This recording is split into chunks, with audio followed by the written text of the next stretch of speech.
Hi friends, మీకోసం agreement నిశ్చితార్థం part 2. గత నెల రోజులుగా సహస్రాన్ని అతను కేవలం స్నేహితురాలుగా చూడలేకపోతున్నాడు. ఆమె నవ్వు అతనికి ఒక పిచ్చిని ఆపాదిస్తుంది. ఆమె మౌనం అతన్ని బాధిస్తుంది. ఆమెను ఒక భార్యగా ఊహించుకుంటుంటే అతని మనసులో ఏదో తెలియని పులకరింత పడుతోంది. ఇది అబద్ధపు ఒప్పందమని మొదలుపెట్టాడు. కానీ ఇప్పుడు ఆ అబద్ధం వెనుక దాగి ఉన్న ఒక అందమైన నిజాన్ని అతను అంగీకరించక తప్పడం లేదు.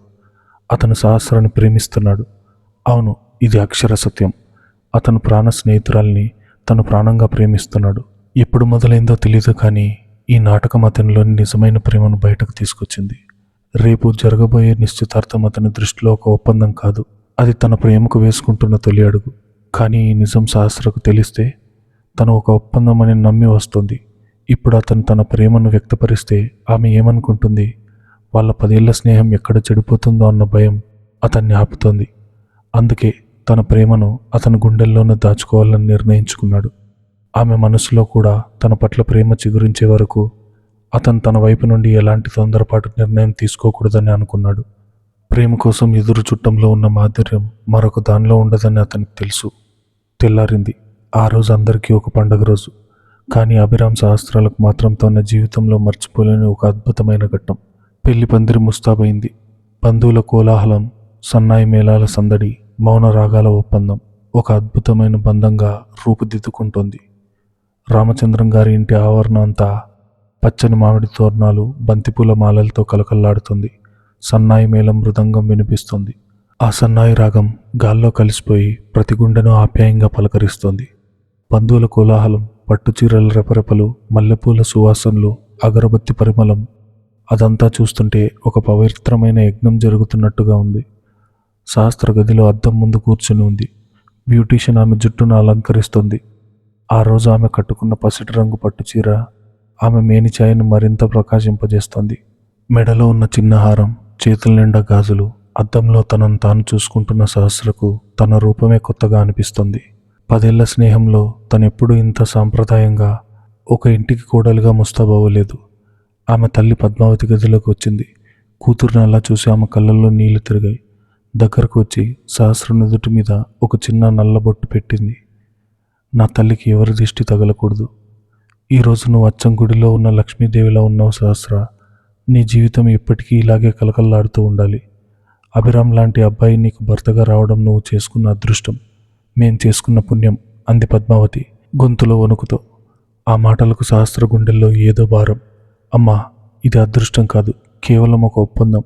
మీ ఆనందం కోసం నేను ఆడుతున్న నాటకం అని అరిచి చెప్పాలనిపించింది. కానీ తల్లి కళ్ళల్లో ఆనందాన్ని చూసి ఆమె పెదవులు మూతపడ్డాయి. తన మనసును తానే సముదాయించుకుంది. లేదు, నేను కన్నీళ్లు పెట్టుకోకూడదు. అభిరామ్ చెప్పినట్టు ఇది కేవలం 1 సంవత్సరం పాటు సాగే నాటకం మాత్రమే. ఈ ఒక్కరోజు నేను ధైర్యంగా ఉండాలి అనుకుంది. కానీ ఆమె పక్కనే ఉన్న చిన్న డబ్బాలో అభిరామ్ కోసం తను స్వయంగా ఎంచుకున్న ఆ ప్లాటినం ఉంగరం వైపు చూసినప్పుడు ఆమె మనసులోని ఆ ఒప్పందం అనే గోడ కొద్దిగా బీటలు వారినట్టు అనిపించింది. సరిగ్గా 10 గంటలకు విశ్వనాథ్ గారి కుటుంబం రామచంద్రం గారి ఇంటికి చేరుకుంది. లేత క్రీమ్ కలర్ కుర్తా, దానిపైన ఒక మ్యాచింగ్ జవహార్ కోట్ ధరించాడు అభిరామ్. ఎప్పుడు క్యాజువల్ షర్ట్స్, జీన్స్లో ఉండే అభిరామ్ ఈరోజు ఎంతో హుందాగా ఒక బాధ్యతాయుతమైన పురుషుడిగా కనిపిస్తున్నాడు. అతని రాకతో ఆ ఇంటి ప్రాంగణంలో ఒక కొత్త వెలుగు వచ్చినట్టు అనిపించింది. కారు దిగుతున్న అభిరామ్ కళ్ళు ముందుగా మేడపైనున్న సహస్ర గది కిటికీ వైపు తాకాయి. తన ప్రాణ స్నేహితురాలు కాదు, తన ప్రాణమే అయిన ఆ అమ్మాయిని చూడాలని అతని మనసు ఉవ్విళ్ళూరుతోంది. గత రాత్రి తను తీసుకున్న నిర్ణయం అతనికి గుర్తుంది. నేను సహస్రాన్ని ప్రేమిస్తున్నాను, కానీ ఈ నాటకం పూర్తయ్యే వరకు, ఆమె మనసు నా వైపు తిరిగే వరకు ఈ నిజాన్ని నా గుండెల్లోనే దాచుకుంటాను. ఈ ఆలోచనతోనే అతనికి ఒక తెలియని బలాన్ని, అదే సమయంలో ఒక తీయని బాధను ఇస్తుంది. వేదిక దగ్గర ఏర్పాటు చేసిన ప్రత్యేకమైన ఆసనాల్లో పెద్దలందరూ ఆసీనులయ్యారు. అభిరామ్ని తీసుకువెళ్ళి వేదిక మీద కూర్చోబెట్టారు. పంతులు గారు మంత్రాలు చదవడం మొదలుపెట్టారు. అగ్నిహోత్రం, పసుపు, కుంకుమ, పూల మధ్య కూర్చున్న అభిరామ్ మనసు మాత్రం ఆ నిశ్శబ్దంలో సహస్ర అడుగుల చప్పుడు కోసమే ఎదురు చూస్తోంది. పెళ్లికూతుర్ని తీసుకురండి అని పంతులు గారు అనగానే ఆ గుంపులో ఒక చిన్న సంచలనం. మేడపై నుండి నెమ్మదిగా కిందకి వస్తోంది సహస్ర. ఆమె అడుగులు పడుతుంటే ఆమె కాలి మువ్వల సవడి ఆ సన్నాయి నాదంలో కలిసిపోయి ఒక అద్భుతమైన సంగీతాన్ని సృష్టిస్తోంది. అందరి చూపులు ఆమె మీదే ఉన్నాయి. కానీ సహస్ర కళ్ళు మాత్రం కిందకు వాలి ఉన్నాయి. ఆమె గుండె వేగం పెరిగింది. ఇది ఒక నాటకమని తన మెదడు పదే పదే చెప్తున్నా తన శరీరంలోని ప్రతి అణువు ఏదో కొత్త అనుభూతికి లోనవుతుంది. వేదిక దగ్గరకు రాగానే సహస్ర నెమ్మదిగా తలెత్తి చూసింది. సరిగ్గా అదే సమయానికి అభిరామ్ చూపులు ఆమెను తాకాయి. ఆ ఒక్క క్షణం కాలం ఆగిపోయింది.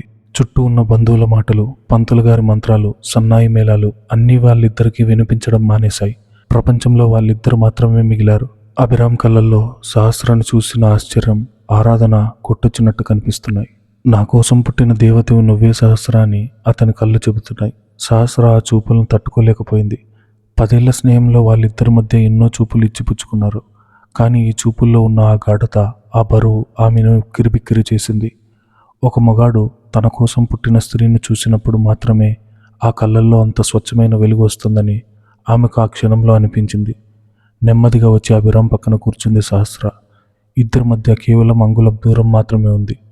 ఎప్పుడూ పక్కపక్కనే కూర్చుని ఒకరినొకరు కొట్టుకుంటూ అరుచుకుంటూ భోజనాలు చేసే ఆ ఇద్దరు స్నేహితులు ఈరోజు ఒక పవిత్రమైన అగ్నిసాక్షిగా మౌనంగా ఒకరి పక్కన ఒకరు కూర్చున్నారు. ఇద్దరి శరీరాల నుండి వస్తున్న వేడి, ఒకరి శ్వాస మరొకరికి తగిలేంత సాన్నిహిత్యం వాళ్ళిద్దరిలో ఒక సన్నని వణుకును పుట్టిస్తోంది.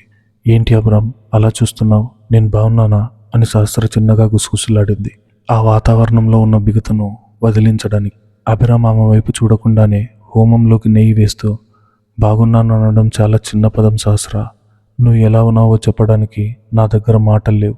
ఈ పసిడి రంగు చీరలో నిన్ను చూస్తుంటే ఆకాశంలో ఉదయిస్తున్న సూర్యుడిని తీసుకొచ్చి నా పక్కన కూర్చోబెట్టినట్టుంది అన్నాడు అంతే నెమ్మదిగా.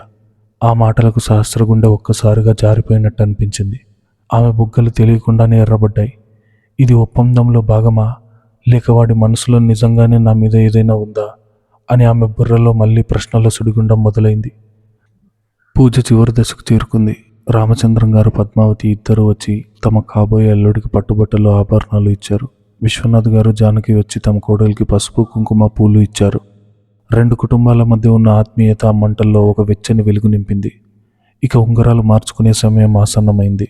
ముందుగా వరుడు వధువు వేలికి ఉంగరం తడగాలి అని పంతులు గారు ఒక పళ్ళెంలో ఆ 2 ఉంగరాలను వాళ్ళ ముందుంచారు. చుట్టూ ఉన్న బంధువులంతా చప్పట్లు కొట్టడం మొదలుపెట్టారు. కెమెరా ఫ్లాషులు మెరుస్తున్నాయి. అభిరామ్ నెమ్మదిగా తన ఎడమ చేతిలోని ఆ ప్లాటినం ఉంగరాన్ని తీసుకున్నాడు. తన కుడి చేతికి సహస్ర వైపు చాపాడు. సహస్ర గుండె ఆ క్షణంలో ఆగిపోయినట్టు అనిపించింది. ఆమె చేతులు కొద్దిగా వణుకుతున్నాయి. ఎంతో భయంగా జంకుతూ ఆమె తన ఎడమ చేతిని అభిరామ్ చేతిలో పెట్టింది. ఆ స్పర్శ అది మామూలు స్పర్శ కాదు. 10 ఏళ్ల స్నేహంలో 100ల సార్లు వాళ్ళ చేతులు కలుపుకున్నారు. బైక్ మీద వెళ్తున్నప్పుడు ఆమె అతని భుజాలు పట్టుకుంది. బాధలో ఉన్నప్పుడు అతను ఆమెను కన్నీళ్లు తుడిచాడు. కానీ ఈరోజు అతని చేతులు తన చేతిని పడగానే ఇద్దరి దేహాల్లో విద్యుత్ ప్రవహించినట్టు ఒక సన్నని వణుకు పుట్టింది. అభిరామ్ చేతుల్లో ఉన్న వెచ్చదనం సహస్ర మనసులో భయాన్నిన్నింటినీ కరిగించింది. అభిరామ్ నెమ్మదిగా ఎంతో మృదువుగా ఆ ఉంగరాన్ని సహస్ర ఉంగరపు వేలికి తొడిగాడు. ఆ లోహపు ఉంగరం ఆమె వేలికి తాకగానే అది కేవలం ఒక ఉంగరంలా అనిపించడం లేదు. తన భవిష్యత్తుకు అతను ఇస్తున్న ఒక బలమైన హామీలా అనిపించింది. ఆ క్షణంలో సహస్ర కళ్ళల్లో కన్నీళ్లు తిరిగాయి. ఆ కన్నీళ్లు ఎందుకు వస్తున్నాయో ఆమెకు తెలీదు. అబద్ధం చెప్తున్నాననే బాధతోనా, లేక ఇంత స్వచ్ఛంగా చేసుకునేవాడు తనకు దొరికాడన్న ఆనందంతోనా? ఇప్పుడు వధువు వరుడికి ఉంగరం తొడగాలి అని పంతులు గారు చెప్పారు. సహస్ర తను స్వయంగా ఎంచుకున్న ఆ ఉంగరాన్ని తీసుకుంది. అభిరామ్ తన ఎడమ చేతిని ఆమె వైపు ఉంచాడు. ఆమె వణుకుతున్న వేళ్లతో ఆ ఉంగరాన్ని అతని వేలికి తొడిగింది. ఉంగరం లోపలికి వెళ్తున్నప్పుడు ఆమె కళ్ళు అభిరామ్ కళ్ళతో కలిశాయి. ఆ చూపుల్లో ఒకరికొకరు తమ ప్రాణాలను రాసి చేసుకున్నంత స్వచ్ఛత ఉంది. ఉంగరం మార్చుకోవడం పూర్తి కాగానే బంధువులంతా అక్షింతలు చల్లారు. పంతులు గారు ఆశీర్వదించారు. ఏవండి, చూసారా, మన పిల్లలు ఉంగరాలు మార్చుకుంటుంటే సాక్షాత్తు ఆ సీతారాములే దిగి వచ్చినట్టు అనిపించింది. వాళ్ళిద్దరి మధ్య ఉన్న ఆ ప్రేమ వాళ్ళ కళ్ళల్లో కనిపిస్తుంది కదూ అని జానకి పద్మావతితో ఆనంద బాష్పాలు తుడుచుకుంటూ అంది. పద్మావతి కూడా అవునన్నట్టుగా తల ఊపింది. కానీ ఆ ప్రేమ వెనుక ఉన్న అసలు కథ, ఆ ఒప్పందం వెనుక దాగి ఉన్న ఒక అందమైన సందిగ్ధం కేవలం వేదిక మీద కూర్చున్న ఆ ఇద్దరికి మాత్రమే తెలుసు. నిశ్చితార్థ వేడుక ముగిశాక భోజనాలు మొదలయ్యాయి. బంధువులంతా వస్తుండటం, నూతన జంటను ఆశీర్వదించడం, ఫోటోలు దిగడం, ఈ హడావిడిలో అభిరామ్ సహస్రలకు ఒక మాట కూడా మాట్లాడుకునే అవకాశం రాలేదు. కానీ ఇద్దరి మధ్య ఒక గోడ ఏర్పడినట్టు ఇద్దరికీ స్పష్టంగా తెలుస్తుంది. నిన్నటి వరకు ఉన్న చనువు ఇప్పుడు లేదు. ఎప్పుడూ ఒకరి మీద ఒకరు పడి నవ్వుకునే వాళ్ళు ఇప్పుడు ఫోటోలకు పోజులు ఇవ్వడానికి దగ్గరగా నిలబడాల్సి వచ్చిన ఇద్దరిలో ఒక రకమైన బిడియం భయం ఆవహిస్తోంది. సహస్ర స్నేహితురాళ్ళు కొందరు ఆమెను ఆట పట్టిస్తున్నారు. ఏంటే సహస్ర, ఇన్నాళ్ళు వాడు బెస్ట్ ఫ్రెండ్ అని చెప్పి అందరినీ భలే మోసం చేశావే. ఎప్పుడు వాడితోనే తిరిగేదానివి, ఇద్దరికి ఎప్పుడు గొడవలే అంటుండేదానివి. లోపల ఇంత లవ్ స్టోరీ నడుపుతున్నావని మాకు కళ్ళలో కూడా తెలియలేదు అంది ఒక స్నేహితురాలు నవ్వుతూ. సహస్ర నవ్వలేక ఏడవలేక అలా నిలబడిపోయింది. తన సమాజం దృష్టిలో ఒక అబద్ధాన్ని బతికించడానికి ఎంత కష్టపడాలో ఆమెకు ఇప్పుడు మెల్లగా అర్థమవుతుంది. దూరంగా నిలబడి తన బంధువులతో మాట్లాడుతున్న అభిరామ్ వైపు చూసింది. అతను తన గురించి ఎవరితోనో చెప్తూ నవ్వుతున్నాడు. ఆ నవ్వులో ఉన్న నిజాయితీ ఆమెను మరింత గందరగోళానికి గురిచేసింది. వీడు నిజంగా నటిస్తున్నాడా, లేక వాడికి ఇదంతా ఇష్టంగానే ఉందా? ఒకవేళ ఇదంతా ఒప్పందమైతే నా చేతిని పట్టుకున్నప్పుడు ఆ స్పర్శలో నాకెందుకు అంత ప్రేమ కనిపించింది అని సహస్ర బుర్ర పగిలిపోయేలా ఆలోచిస్తోంది. సాయంత్రం 5 గంటల సమయం. బంధువులంతా ఎవరిళ్లకు వాళ్ళు వెళ్ళిపోయారు. రామచంద్రం గారి ఇల్లు మళ్ళీ ప్రశాంతంగా మారింది. ఇంట్లో వాళ్ళంతా అలసిపోయి విశ్రాంతి తీసుకుంటున్నారు. సహస్ర తన గదిలో వచ్చి చీర మార్చుకుని ఒక సింపుల్ కుర్తీ వేసుకుంది. చేతికి ఉన్న ప్లాటినం ఉంగరాన్ని చూసుకుంటూ బాల్కనీలోకి వచ్చి నిలబడింది. ఆకాశం లేత నారింజ రంగులో మారుతోంది. గాల్లో సన్నని చల్లదనం ఉంది. మనసులో ఎన్నో అలజడులు. అప్పుడే బాల్కనీ తలుపు చప్పుడు వినిపించింది. వెనక్కి తిరిగి చూస్తే అభిరామ్ నిలబడి ఉన్నాడు. అతను కూడా బట్టలు తీసేసి ఒక క్యాజువల్ షర్ట్లో ఉన్నాడు. అతని ముఖంలో కొద్దిగా అలసట ఉన్న, కళ్ళల్లో మాత్రం ఆ ఉదయం చూసిన అదే వెలుగు ఉంది.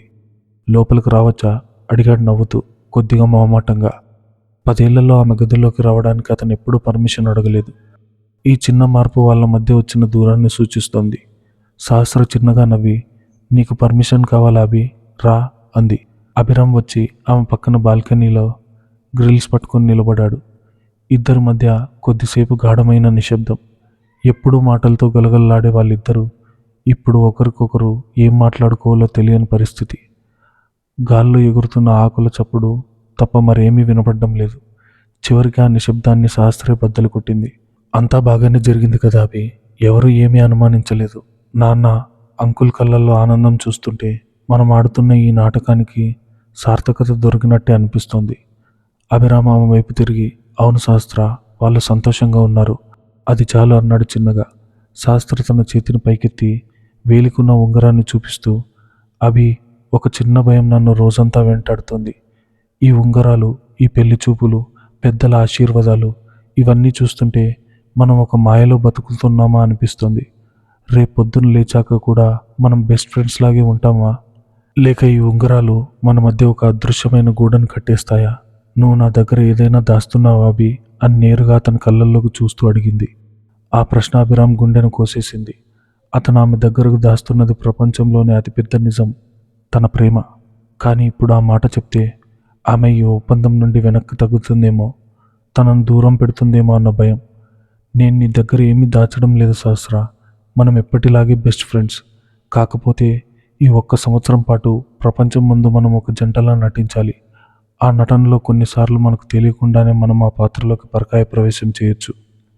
కానీ అది కేవలం పాత్ర మాత్రమే, మన నిజస్వరూపం కాదు.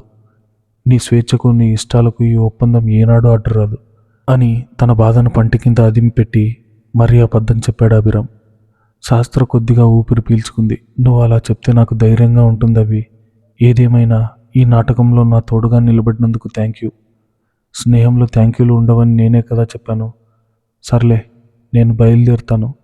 నువ్వు బాగా అలసిపోయావు, రెస్ట్ తీసుకో అని చెప్పి అభిరామ్ అక్కడి నుంచి వెనక్కి తిరిగాడు. కానీ అతను గుమ్మం దాటిలోపు సహస్ర మళ్ళీ పిలిచింది. అభి. అతను ఆగి వెనక్కి తిరిగాడు. ఉదయం ఆ పసిడి రంగు చీరలో నేను సూర్యుడిలా ఉన్నానని అన్నావు. అప్పుడు నీ కళ్ళల్లో ఉన్న ఆ భావం, అది కూడా నటనలో భాగమేనా అడిగింది.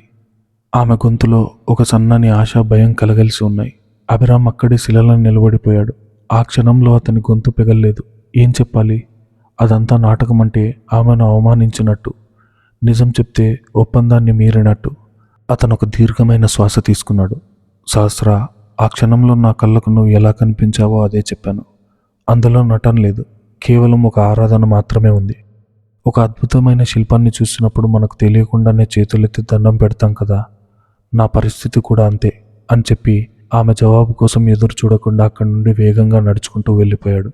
సహస్ర అలాగే నిలబడిపోయింది. అందమైన అబద్ధం, శిల్పం, ఆరాధన, ఈ పదాలు ఆమె బుర్రలో గిర్రన తిరుగుతున్నాయి. 10 ఏళ్ల స్నేహంలో వాళ్ళిద్దరూ ఎన్నో విషయాలు పంచుకున్నారు. కానీ ఇలాంటి ఒక సున్నితమైన హృదయాన్ని తాకే సంభాషణ ఎప్పుడూ జరగలేదు. అభిరామ్ ప్రతి మాట ఒక కవిత్వంలా, ప్రతి చూపు ఒక కానుకలా ఎందుకు మారుతోంది? ఆ రాత్రి తన పడగ్గదిలో పడుకున్న సహస్రకు నిద్ర పట్టలేదు. తన ఎడమ చేతి ఉంగరపు వేలిని తాకి చూసుకుంది. ఆ ప్లాటినం ఉంగరం వెచ్చగా ఉంది. ఇది కేవలం లోహం కాదు, అభిరామ్ తన వేలికి చుట్టిన ఒక పవిత్రమైన మౌనరాగం. ఆ రాత్రి మొదటిసారి తన స్నేహితుడు అభిరామ్ను ఒక కాబోయే భర్త స్థానంలో ఊహించుకోవడానికి ఆమె మనసు అడ్డు చెప్పలేదు. ఒప్పందం అనే పునాది మీద ఆమెకే తెలియకుండా ప్రేమ అనే 2 అంతస్తుల భవనం అప్పుడే నిర్మాణం మొదలైంది. మరోవైపు తన గదిలో కూర్చున్న అభిరామ్ చేతిలో ఉన్న ఆ ఉంగరాన్ని చూసుకుంటూ ఒక నిట్టూర్పు విడిచాడు. సహస్ర, ఈ ఒప్పందం ఒక నాటకమని నువ్వు అనుకుంటున్నావు, కానీ నా జీవితాంతం ఈ ఉంగరాన్ని నా వేలికి ఉంచుకోవాలనే నా నిజమైన ఆరాటాన్ని నువ్వు ఎప్పుడు అర్థం చేసుకుంటావు అని ఆకాశంలో ఉన్న చందమామను అడిగాడు. ఆ చందమామ కూడా మబ్బుల చాటును దాగి తన వెన్నెల్లో వాళ్ళిద్దరి మీద మౌనంగా కురిపిస్తూనే ఉంది. నిశ్చితార్థం ముగిసింది. అగ్రిమెంట్ అమల్లోకి వచ్చింది. కానీ ఆ కండిషన్స్ ఇప్పుడు వాళ్ళ చేతుల్లో లేవు. ప్రేమ ఎప్పుడూ ఆ ఒప్పంద పత్రాలు చించేసింది. తన సొంత కథను రాయడం మొదలుపెట్టింది. కాలాన్ని ఆపడం ఎవరి తరం కాదు, కానీ కొన్ని అనుభూతులు మాత్రం కాలాన్ని గడ్డకట్టేలా చేస్తాయి.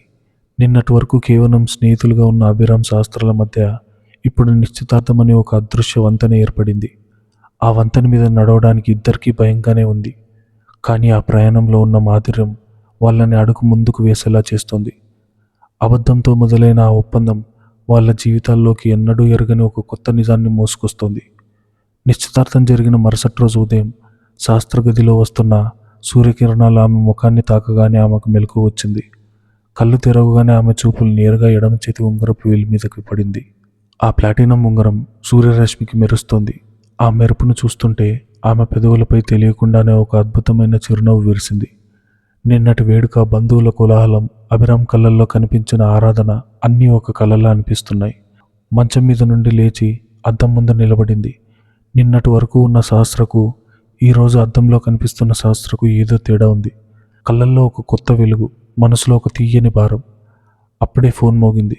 స్క్రీన్ మీద అభి. గత 10 ఏళ్లుగా రోజు ఉదయం వాళ్ళిద్దరి మధ్య జరిగే మొదటి సంభాషణ ఇది. కానీ ఈరోజు ఆ పేరు చూడగానే ఆమె గుండె వేగం కొద్దిగా పెరిగింది. ఫోన్ లిఫ్ట్ చేసింది. గుడ్ మార్నింగ్ సహస్ర, నిద్ర లేచావా? ఇంకా నిన్నటి మత్తులోనే ఉన్నావా? అడిగాడు అభిరామ్ ఎప్పటిలాగే సరదాగా. ఆ మాటల్లో చనువు ఆమెకు కొద్దిగా ధైర్యాన్ని ఇచ్చింది. లేచానభి, నిన్నటి అలసట ఇంకా పోలేదు. అయినా ఈరోజు ఆఫీస్కి వెళ్ళాలి కదా, తయారవుతున్నాను. సరే, అరగంటలో మీ ఇంటి ముందు ఉంటాను, రెడీగా ఉండు, కలిసి వెళ్దాం అని ఫోన్ పెట్టేసింది. రోజు అభిరామ్ కారులోనే సహస్ర ఆఫీస్కి వెళ్తుంది. ఇద్దరు ఒకే సాఫ్ట్వేర్ కంపెనీలో వేరువేరు ప్రాజెక్టులో పనిచేస్తున్నారు. అది వాళ్ళ దినచర్య. కానీ ఈరోజు ఆ ప్రయాణం కొద్దిగా భిన్నంగా ఉండబోతుంది ఇద్దరికీ తెలుసు. అరగంట తర్వాత సహస్ర లేత గులాబీ రంగు కుర్తీ వేసుకుని బయటకు వచ్చింది. ఇంటి ముందు కారులో వెయిట్ చేస్తున్నాడు అభిరామ్. ఆమెను చూడగానే అతని కళ్ళు క్షణం పాటు అలాగే నిలిచిపోయాయి. ఎంగేజ్మెంట్ రోజు పట్టుచీరలో దేవతలా కనిపించిన సహస్ర ఇప్పుడు ఈ సింపుల్ డ్రెస్లో తన మనసుకు మరింత దగ్గరగా అనిపించింది. కారులో కూర్చుంది సహస్ర. కారు ముందుకు కదిలింది. ఇద్దరి మధ్య గాఢమైన నిశ్శబ్దం. రోజు FM రేడియోలో వచ్చే పాటల గురించి, ఆఫీస్లో జరిగే పాలిటిక్స్ గురించి వాదించుకునే వాళ్ళు ఈరోజు ఎందుకో మాటలు కరువైనట్టుగా మౌనంగా ఉన్నారు. ఆ మౌనం ఇబ్బందికరంగా లేదు, కానీ అందులో ఒక కొత్త బిడియం దాగి ఉంది. సహస్ర తన చేతి వేళ్లకు ఉన్న ఉంగరాన్ని చూస్తూ అభి అని పిలిచింది. చెప్పు సహస్ర, మనం ఆఫీస్కి వెళ్తున్నాం కదా, ఈ ఉంగరం చూస్తే మన ఆఫీస్ వాళ్ళు ఏమనుకుంటారు? నిన్న నేను పర్సనల్ లీవ్ అని చెప్పి వచ్చాను. ఇప్పుడు సడన్గా వేలికి ఎంగేజ్మెంట్ రింగ్ చూస్తే 100 ప్రశ్నలు వేస్తారు. మనం వాళ్ళకి ఏం సమాధానం చెప్పాలి? అడిగింది ఆందోళనగా. అభిరామ్ కార్ స్టీరింగ్ పట్టుకుని రోడ్డు వైపు చూస్తూనే సమాధానం ఇచ్చాడు. సహస్ర, మన ఒప్పందం కేవలం మన కుటుంబ సంతోషం కోసం మాత్రమే. ఆఫీస్లో మనం ఎప్పట్లాగే ప్రొఫెషనల్ బెస్ట్ ఫ్రెండ్స్. నీకు ఇబ్బందిగా అనిపిస్తే ఆ ఉంగరాన్ని తీసి బ్యాగ్లో పెట్టుకో. వాళ్ళ ప్రశ్నలకు మనం సమాధానం చెప్పాల్సిన అవసరం లేదు. ఆ మాట వినగానే సహస్రకు ఎందుకో చిన్న బాధ అనిపించింది. ఉంగరం తీసేయమన్నందుకు కాదు, అతను అంత తేలిగ్గా తీసి బ్యాగ్లో పెట్టుకొని ఎలా చెప్పగలిగాడు అన్న ఆలోచన. ఆమె నెమ్మదిగా ఆ ఉంగరాన్ని వేలి నుండి తీసి తన హ్యాండ్ బ్యాగ్లో భద్రంగా పెట్టుకుంది. ఉంగరం లేని ఆ వేలు ఎందుకో చాలా వెల్తిగా, నగ్నంగా అనిపించింది ఆమెకు. అభిరామ్ కంట్రోల్ మిర్రర్ నుండి ఆమె ఉంగరం తీసేయడాన్ని గమనించాడు. అతని గుండెలో కూడా చిన్న నొప్పి. తను ప్రేమించిన అమ్మాయి వేలికి తన ప్రేమ గుర్తుగా తొడిగిన ఉంగరం అది. కానీ ఆ ఒప్పందం అనే నాటకంలో తన ప్రేమను దాచుకోవాల్సిన బాధ్యత అతనిదే. ఆఫీస్ చేరుకున్నారు ఇద్దరు. పార్కింగ్ లాట్లో కారు ఆపగానే సహస్ర దిగి తన డెస్క్ వైపు వెళ్ళడానికి సిద్ధమైంది. లంచ్ టైంలో కలుద్దాం సహస్ర, కెఫ్టేరియాలో అన్నాడు అభిరామ్. ఆమె చిన్నగా నవ్వి తల ఊపి వెళ్ళిపోయింది. ఆఫీస్లోకి వెళ్ళగానే సహస్రను ఆమె కొలీగ్ శృతి పలకరించింది. ఏంటి సహస్ర, నిన్న సడన్గా లీవ్ పెట్టావు? ఏమైనా ఫ్యామిలీ ఫంక్షనా? ముఖంలో ఎంతో కొత్త గ్లో కనిపిస్తుంది అంది కన్నుగీటుతూ. సహస్ర కొద్దిగా తడబడుతూ, అదేం లేదు శృతి, ఇంట్లో చిన్న పూజ ఉంటే వెళ్ళాను అంతే అని అబద్ధం చెప్పింది. అబద్ధాలు చెప్పడం సహస్రకు అలవాటే లేదు. అందుకే ఆమె ముఖం ఎర్రబడింది. మరోవైపు అభిరామ్ డెస్క్ దగ్గర అతని టీమ్మేట్స్ మాట్లాడుకుంటున్నారు. అభిరామ్ వెళ్ళి కూర్చోగానే ఒకరు, ఏంట్రా అభి, నిన్న నువ్వు లీవ్, సహస్ర లీవ్, ఇద్దరు కలిసి ప్లాన్ చేసుకున్నారా ఏంటి అని సరదాగా అడిగాడు. అభిరామ్ చాలా క్యాజువల్గా, ఏం లేదురా, మా ఇంట్లో వాళ్ళతో చిన్న పని ఉండి లీవ్ తీసుకున్నాను. తనకు ఎందుకు లీవ్ తీసుకుందో నాకేం తెలుసు అని కవర్ చేశాడు. కానీ రోజంతా వాళ్ళిద్దరు చూపులు ఒకరినొకరు వెతుక్కుంటూనే ఉంటాయి. ఆఫీస్ ఫ్లోర్లో ఎదురుపడినప్పుడు ఒకరినొకరు చూసుకుని ఇతరులకు తెలియకుండా ఇచ్చుకునే ఆ చిన్న చిరునవ్వులు, ఆ దొంగ చూపులు వాళ్ళిద్దరికీ ఒక కొత్త థ్రిల్ని ఇస్తున్నాయి. ప్రపంచం దృష్టిలో వాళ్ళు సాధారణ స్నేహితులు, కానీ వాళ్ళిద్దరి మధ్య మాత్రం వాళ్లకు మాత్రమే తెలిసిన ఒక అందమైన రహస్యం దాగి ఉంది. ఆ రహస్యం వాళ్ళ మనసులను మరింత దగ్గర చేస్తుంది. లంచ్ టైం అయింది. ఆఫీస్ కెఫ్టీరియా చాలా రద్దీగా ఉంది. ఒక మూలన ఉన్న టేబుల్ దగ్గర ఇద్దరు ఎదురెదురుగా కూర్చున్నారు. ఇద్దరు తమ లంచ్ బాక్సులు తెరిచారు. జానకాంటీ, ఈరోజు ఏం స్పెషల్ చేశారు అడిగింది సహస్ర అభిరామ్ బాక్స్ వంక చూస్తూ. నీకిష్టమైన పన్నీర్ కర్రీ, పొద్దున్నే లేచి ప్రత్యేకంగా నీకోసం వండి నా చేతికిచ్చిందమ్మ. నా కోడలికి ఇవ్వు, తను సరిగ్గా తింటుందో లేదో చూసుకో అని పెద్దగా క్లాస్ పీకింది అన్నాడు అభిరామ్ నవ్వుతూ. నా కోడలికి అన్న పదం వినగానే సహస్ర బుగ్గలు మళ్ళీ ఎర్రబడ్డాయి. ఆ ఒప్పందం వాళ్ళ ఇళ్లల్లో ఎంత బలంగా నాటుకుపోయిందో ఆమెకు అర్థమవుతుంది. మా ఇంట్లో కూడా పరిస్థితి అలాగే ఉంది అవి. పొద్దున్న నాన్న నాతో ఏమన్నారో తెలుసా? అభిరామ్ చాలా సెన్సిటివ్, వాడితో ఎప్పుడూ గొడవ పడుకు, ఇప్పుడు వాడు కేవలం నీ ఫ్రెండ్ కాదు, నీ భవిష్యత్తు అన్నాడు. నాకు ఏం మాట్లాడాలో అర్థం కాలేదు. మన అబద్ధం వాళ్ళ జీవితాల్లో ఒక నిజంగా మారిపోయింది అంది సహస్ర కొద్దిగా బాధగా. అభిరామ్ ఆమె కళ్ళల్లోకి చూశాడు. వాళ్ళకి ఇది నిజమే కదా సహస్ర, మనం పడే బాధ, సందిగ్ధం వాళ్ళకు తెలియదు. కానీ ఒక విషయం గుర్తుంచుకో, ఈ ఒప్పందం వల్ల మన స్నేహం ఎప్పుడూ మారకూడదు. మనం ఇలాగే కలిసి భోజనం చేయాలి, ఇలాగే కొట్టుకోవాలి. రేపేమైనా జరగచ్చు, కానీ ఈరోజు మాత్రం మనం సంతోషంగా ఉందాం. సహస్ర తల ఊపింది. పన్నీర్ ముక్కను తీసుకొని తింటూ, చాలా బాగుంది, ఆంటీ చేతి వంట ఎప్పుడూ అద్భుతమే అంది. అవును, కానీ ఆ వెంట వెనుక ఉన్న ఆప్యాయత ఇంకా అద్భుతం.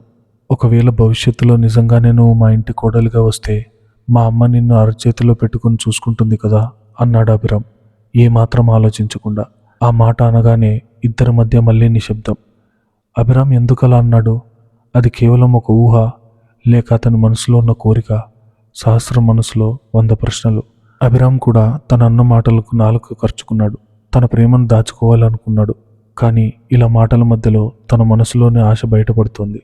అంటే క్యాజువల్గా అన్నానులే, నువ్వు పట్టించుకోకు అని కవర్ చేసే ప్రయత్నం చేశాడు అభిరామ్. కానీ సహస్ర ఆ మాటలు అంతా తేలిగ్గా మర్చిపోలేకపోయింది. ఆ మధ్యాహ్నం అంతా ఆమె ఆలోచనలు అభిరామ్ చుట్టూనే తిరిగాయి. వాడు నిజంగానే నన్ను ప్రేమిస్తున్నాడా? 10 ఏళ్లుగా నా ప్రతి కన్నీటి బొట్టుకు వాడు అండగా ఉన్నాడు. నా అల్లరిని, నా కోపాన్ని వాడు మాత్రమే భరించగలడు. వాడు నా పక్కన ఉంటే నాకు ఏ భయం ఉండదు. మరి నేనెందుకు వాడిని భర్తగా ఊహించుకోవడానికి భయపడుతున్నాను? అది నా స్వేచ్ఛ పోతుందన్న భయమా, లేక మన స్నేహం చెడిపోతుందన్న భయమా అని తనలో తాను సంఘర్షణ పడుతూనే ఉంది. సాయంత్రం 6 గంటలకు ఆఫీస్ అయిపోయింది. బయటకు రాగానే చల్లటి గాలి వాళ్ళను పలకరించింది. ఆకాశంలో మబ్బులు పట్టి వాతావరణం ఎంతో ఆహ్లాదకరంగా ఉంది. కారులో కూర్చున్న సహస్ర, ఇంటికి వెళ్దామా అభి అని అడిగింది. లేదు సహస్ర, ఈరోజు వాతావరణం చాలా బాగుంది. నేరుగా ఇంటికి వెళ్తే ఆ 4 గోడల మధ్య ఊపిరాడదు. కాసేపు అలా నెక్లెస్ రోడ్డు వైపు వెళ్దాం. ఎంగేజ్మెంట్ అయ్యాక మన ఫస్ట్ ట్రీట్ నేను ఇస్తాను అన్నాడు కార్ స్టార్ట్ చేస్తూ. సహస్రకు ఆ ప్రతిపాదన నచ్చింది. ఎంగేజ్మెంట్ తర్వాత వాళ్ళిద్దరికీ ఒంటరిగా గడిపే సమయం ఇదే. కార్ నెక్లెస్ రోడ్ చేరుకుంది. హుసేన్ సాగర్ తీరాన నీటి అలల శబ్దం, వీధి దీపాల వెలుతురు, చల్లటి గాలి వాతావరణం ఎంతో రొమాంటిక్గా ఉంది. వాళ్ళిద్దరూ కార్ దిగి ఆ చెరువు గట్టును నడుచుకుంటూ వెళ్లారు. అక్కడ ఉన్న ఒక పానీపూరి బండి దగ్గర ఆగారు. అన్నా, 2 ప్లేట్ల పానీపూరి, కొంచెం స్పైసీగా అని ఆర్డర్ ఇచ్చాడు అభిరామ్. పానీపూరి తింటున్నప్పుడు శాస్త్రకు ఎందుకో ఆనందంగా అనిపించింది. 5 స్టార్ హోటల్స్, ఖరీదైన గిఫ్ట్లు కాదు, తనకు కావాల్సింది ఇలాంటి చిన్న చిన్న సంతోషాలే. తన నవ్వించే మనిషి పక్కనే ఉంటే ఏ రోడ్డు పక్కన నిలబడి పానీపూరి తిన్నా అది అమృతంలాగే అనిపిస్తుంది. తిన్న తర్వాత ఇద్దరు అక్కడే ఉన్న ఒక సిమెంట్ బెంచ్ మీద కూర్చున్నారు.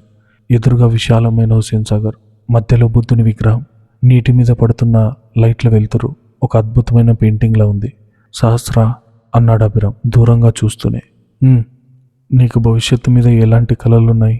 అంటే నీ కెరీర్, నీ జీవితం, నీకు కాబోయే తోడు ఎలా ఉండాలని ఎప్పుడైనా ఆలోచించావా? సహస్ర అతని వైపు తిరిగింది. గాలికి ఎగురుతున్న అతని జుట్టు, ఆలోచనలో ఉన్న అతని కళ్ళు ఆమెను కట్టిపడేస్తున్నాయి.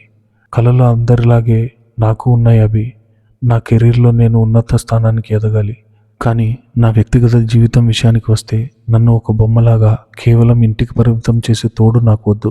నా కలలను గౌరవించేవాడు, నా రెక్కలకు బలమిచ్చేవాడు, నా ఏడుపుకు తోడుండేవాడు కావాలి. అన్నింటికంటే ముఖ్యంగా నా మౌనాన్ని కూడా భాషలాగా చదవగలిగేవాడు కావాలి. అభిరామ్ చిన్నగా నవ్వాడు. చాలా పెద్ద లిస్టే ఇది. అలాంటి వాడు దొరుకుతాడా? సహస్ర అతని కళ్ళల్లోకి నేరుగా చూసింది. దొరుకుతాడనే అనుకుంటున్నాను. బహుశా నా కళ్ళ ఎదురుగానే ఉన్నాడేమో. ఆ మాట వినగానే అభిరామ్ గుండె లబ్డబ్బని వేగంగా కొట్టుకోవడం మొదలైంది. ఆమె మాటల్లోని అర్థం అతనికి స్పష్టంగా తెలుస్తోంది. కానీ అతను దాన్ని అంగీకరించడానికి భయపడ్డాడు. నిజంగానే సహస్ర మనసులో నా మీద ప్రేమ పుడుతోందా, లేక ఆ క్షణపు ఉద్వేగంలో అలా అందా అని ఆలోచించాడు. అంటే నీ ఉద్దేశం అని అభిరామ్ తడబడుతూ అడుగుతుండగానే ఆకాశం నుండి సన్నగా చినుకులు రావడం మొదలయ్యాయి. వాన పడుతోంది అభి, వెళ్దాం పదా అంటూ సహస్ర లేచి కారు వైపు పరుగు తీసింది. అభిరామ్ కూడా ఆమె వెనకే పరిగెత్తాడు. ఇద్దరు కార్లకు చేరేసరికి కొద్దిగా తడిసిపోయారు. కారు తలుపులు వేయగానే బయట ప్రపంచం నుండి వాళ్ళిద్దరూ వేరుపడినట్టుగా అనిపించింది. కారు అద్దాలపైన వాన చినుకులు పడుతూ జారుతున్నాయి. లోపల ఏసీ చల్లదనం, దానికి తోడు వాన వల్ల వచ్చిన చెమ్మ.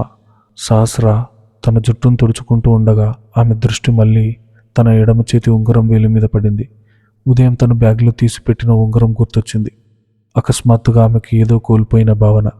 ఆ ఉంగరం కేవలం ఒక లోహం కాదు, అది అభిరామ్ తనకిచ్చిన రక్షణ కవచం అనిపించింది. వెంటనే తన హ్యాండ్ బ్యాగ్ తెరిచి అందులో ఉన్న ఆ ప్లాటినం బాక్స్ తీసింది. అభిరామ్ ఆశ్చర్యంగా ఆమె వైపు చూస్తున్నాడు. సహస్ర ఆ ఉంగరాన్ని తీసుకుని తనే స్వయంగా తన వేలికి మళ్ళీ తొడుక్కుంది.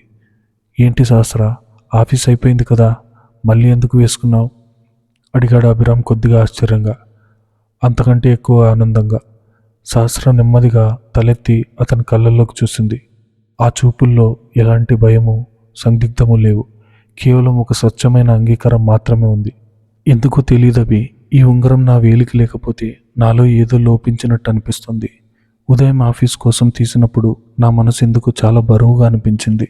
ప్రపంచం దృష్టిలో ఇది అబద్ధపు ఒప్పందమే కావచ్చు, కానీ నా మనసు దృష్టిలో మాత్రం ఇది నా స్నేహితుడు నాకు ఇచ్చిన ఒక అద్భుతమైన జ్ఞాపకం. దీన్ని నేను దాచుకోలేను అంది ఎంతో ఆర్తిగా. ఆ మాటలు అభిరామ్ గుండెల్లో తేనె వర్షంలా కురిశాయి. తను ప్రేమించిన అమ్మాయి తన ప్రేమకు గుర్తుగా ఇచ్చిన ఉంగరాన్ని అంత ఇష్టపడుతుంటే అంతకంటే ఒక ప్రేమికుడు కావాల్సింది ఏముంటుంది? అతను తన చేయి చాపి ఆమె చేయి పట్టుకున్నాడు. నిన్న వేదిక మీద పట్టుకున్నప్పుడు ఉన్న భయం ఇప్పుడు ఆ స్పర్శలో లేదు. ఇప్పుడు కేవలం ఒక అవినాభావ బంధం మాత్రమే ఉంది. సహస్ర, ఈ ఉంగరం నీ వేలి మీద ఎంత అందంగా ఉందో, నువ్వు నా జీవితంలో అంతకంటే అందంగా ఉంటావు. నీ ఈ నమ్మకాన్ని నేను ఎప్పటికీ వమ్ము చేయను అన్నాడు అభిరామ్ కార్ స్టీరింగ్ మీద ఉన్న ఆమె చేతిని సున్నితంగా నొక్కుతూ. వాన మరింత ఉధృతంగా పడుతుంది. కార్ రేడియోలో ఆటోమేటిక్గా ఒక మృదువైన పాట ప్లే అవుతుంది. వాళ్ళిద్దరి మధ్య ఇప్పుడు ఎలాంటి మాటలు లేవు. కేవలం వర్షపు సవడి, వాళ్ళ హృదయాల స్పందన మాత్రమే వినిపిస్తున్నాయి. ఒక ఒప్పందంగా మొదలైన వాళ్ళ ప్రయాణం ఇప్పుడు ప్రేమ అనే మజిలీ వైపు వేగంగా అడుగులు వేస్తోందని ఇద్దరికీ అర్థమవుతోంది. కానీ ఆ పదాన్ని పైకి చెప్పడానికి ఇద్దరికీ ఇంకా కొద్దిగా సమయం కావాలి. ఆ మౌనమే వాళ్ళ ప్రేమకు పునాది. ఆ మౌన రాగమే వాళ్ళిద్దరి బంధానికి ప్రాణం. ఆ రాత్రి కారు ఇంటికి వెళ్తున్నంతసేపు సహస్ర మనసు ఒకటే పాడుకుంటోంది. నా స్నేహితుడే నా సర్వస్వం అయితే వాడిని నేను నా భాగస్వామిగా ఎందుకు చేసుకోకూడదు అని. ఆ ప్రశ్నకు సమాధానం ఆమెకు తెలుసు. ఇప్పుడు కేవలం కాలం ఆ సమాధానాన్ని బయటకు తీసుకురావడమే తరువాయి. మరి చూద్దాం కాలం ఎలాంటి బదులు చెప్తుందో నెక్స్ట్ పార్ట్లో తెలుసుకుందాం.